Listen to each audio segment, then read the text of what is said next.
Hello dear students, Tiwari academy में आप सभी लोगों का स्वागत है। मेरा नाम है राहुल और आज के इस कंप्लीट वीडियो लेक्चर में हम डिस्कस करेंगे क्लास 6 का चैप्टर नंबर 5 और इस चैप्टर के अंदर आज हम डिस्कस करने वाले हैं पैसेज नंबर 2 के बारे में।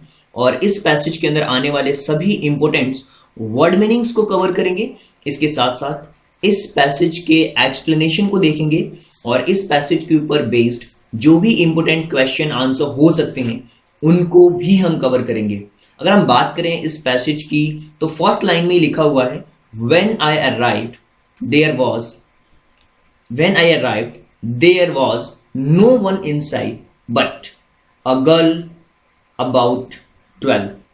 इसका मतलब ये हुआ कि जब मैं पहुंचा वहां लगभग 12 वर्ष की एक लड़की के अलावा कोई दिखाई नहीं दिया।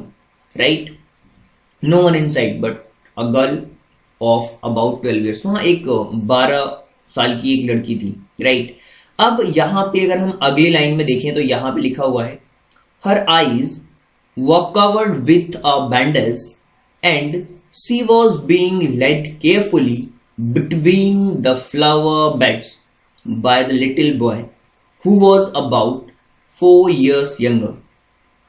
इसका मतलब ये हुआ कि जैसे ही मैं वहां पहुंचा वहां लगभग एक 12 साल की लड़की के अलावा कोई दिखाई नहीं दिया।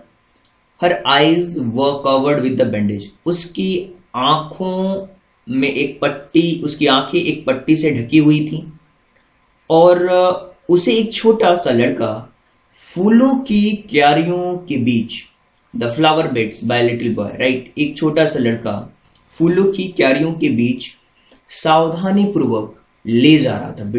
Careful between a flower beds by little boy, एक छोटा सा लड़का सावधानी पूर्वक क्यारियों के बीच ले जा रहा था जो उससे लगभग 4 years यंगर था, यानी कि जो उससे लगभग 4 साल छोटा था।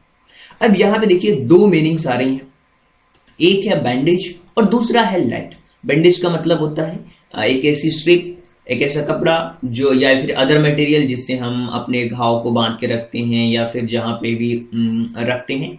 जैसे आंखों को आपने कवर कर लिया बैंडेज से, एक कपड़ा होता है। राइट, एक स्ट्रिप ऑफ क्लॉथ होता है। राइट, अदर मटेरियल भी हो सकता है। और इसके अलावा एक मीनिंग दी हुई है लेड। राइट, और लेड का मतलब होता है, आप कह सकते हो कि आप जाने से पहले बहुत ही सावधानी पूर्वक। राइट, यहाँ पे ये ब्लास्ट नहीं है बल्कि क्या है, लेड। और लेड के बारे में मैं बताऊं तो आप कह सकते हो कि बिल्कुल बीच से सावधानी पूर्वक अगर आप कहें बीइंग केयरफुली लेड। राइट, और सावधानी पूर्वक बिल्कुल आप कह सकते हो कि जाने से पहले बिल्कुल जो आप तैयारी करते हो वो कंडक्ट जो आप कराते हो, जो आप रास्ता दिखाते हो, वो ये छोटा सा लड़का जो था वो दिखा रहा था। तो ये लेड का मतलब होता है to go before with the so the way. Right, अब ये तो हो गई बात मीनिंग की। इसके आगे भी हम समझने की कोशिश करते हैं कि लिखा हुआ है कि she stopped and it looked like she asked him who had come. और जैसे ही वो छोटा सा लड़का फूलों की क्यारियों के बीच सावधानी पूर्वक ले जा रहा था जो उससे लगभग 4 साल छोटा था, वह रुक गई। He stopped and he looked like, और उसे ऐसा लगा जैसे उसने लड़के से पूछा कौन आया है। She asked him who had come. She seemed to describing me to her, then they passed on. He seemed to be describing me to her. और ऐसा लगा कि वह मेरे बारे में डिस्क्राइब कर रहा था, वर्णन कर रहा था उसको। देन दे पास्ड ऑन, और इसके बाद वे चले गए। Then they passed on. Right, इसके बाद वे चले गए। अगर इस कंप्लीट पैसेज को देखें तो इन दो मीनिंग्स को तो हमने कवर कर लिया। एक और मीनिंग आ रहा है डिस्क्राइब। इसका मतलब हो रहा है कि आप किसी चीज को देख करके किसी चीज को बता रहे हो, कोई ऐसा पर्सन जिसको आप डिस्क्राइब कर रहे हो किसी चीज के बारे में। टू टेल, डिस्पेक्ट इन रिटन और स्पोकन वर्ड्स, ये स्पोकन वर्ड्स भी हो सकते हैं या रिटन वर्ड को डिस्क्राइब करना कुछ भी हो सकता है।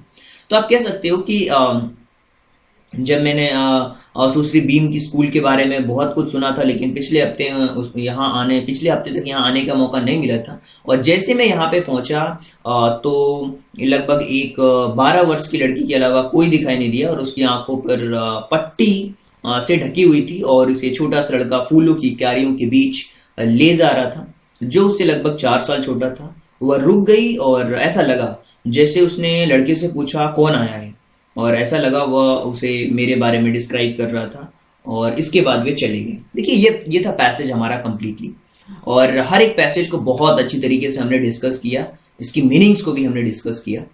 अब बारी है इस पैसेज के ऊपर बेस्ड जो पैराग्राफ है, इसके ऊपर बेस्ड जो क्वेश्चन हो सकते हैं उनको हम कवर करने की कोशिश करते हैं। देखिए पहला क्वेश्चन है, what did the writer see first of all when he arrived in the school. जब वो लड़का पहुंचा स्कूल के अंदर, जब वो राइटर पहुंचा स्कूल के अंदर, उसने क्या देखा? उसने देखा अ ब्लाइंड गर्ल, एक ऐसी लड़की को देखा जिसकी आंखों के ऊपर पट्टी बंधी हुई थी, तो आप कह सकते हो अ ब्लाइंड गर्ल। बहुत ही सिंपल है, आप कह सकते हो the writer see first when only arrived in school he saw a blind girl, right. इसी तरीके से अगर मैं एक आपसे मीनिंग पूछूं जो कि फिल इन द ब्लैंक्स का क्वेश्चन है जिसमें पूछना चाहूंगा, और ये क्वेश्चन कोई भी आपसे पूछ सकता है।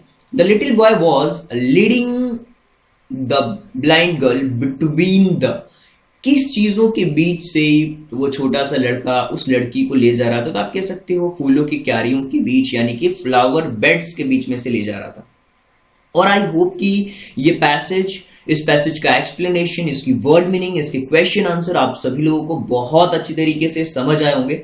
अगर आपको फिर भी लगता है कि कोई डाउट है या किसी भी तरीके का कोई भी इश्यू है, तो आप कमेंट बॉक्स में क्वेश्चन पूछ सकते हैं। इसके अलावा आप हमारी वेबसाइट को विजिट कर सकते हैं www.tiwareacademy.com। So thank you so much and thanks for giving your precious time at the last. God bless you. Thank you so much.